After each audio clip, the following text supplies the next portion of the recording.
most of Jefferson Parish has had power for days, but some areas won't get it back for weeks, and there are still a lot of questions about when it'll return. Yeah, the Jefferson Parish Council met today to get some answers to those questions, and as Danny Monteverdi reports, they told Entergy to shape up.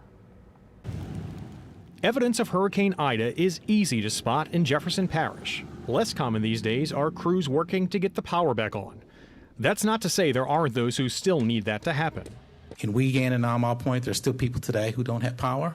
And if I had to write a book about 9 Mile Point, I'd call it the land that Entergy forgot, because this was the last area that was restored in Zeta last year. I do need to know about the restoration in the areas that was mostly affected due to the tower collapse, and that is in the unincorporated areas of Dave Development, Claiborne Gardens, Bridge City, Avondale, and Wagaman. Reactive repair work aside, the Jefferson Parish Council tells Entergy it needs to do a better job with proactive maintenance, and it used the collapsed tower on the West Bank as a poster child for problems with the system.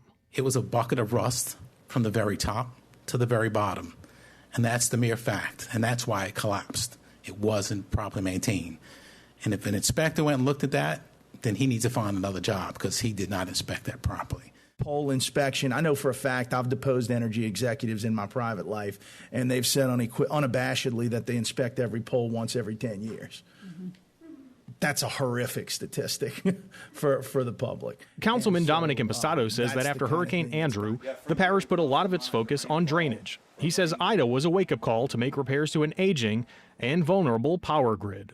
The trend is, it's not getting better. The trend's getting worse. Entergy says many of the council's concerns are already being considered. We do an after-action review, lessons learned, and all of that will be evaluated as part of that. We are putting up stronger, thicker, taller poles when we can. Something the council says needs to happen far more often. Danny Monteverdi, Eyewitness News. A Cox Communications representative says most repairs for cable and internet in Metairie should be done by today and by Sunday in Kenner. There's no estimated date for repairs in other areas on the East Bank or West Bank that still do not have service.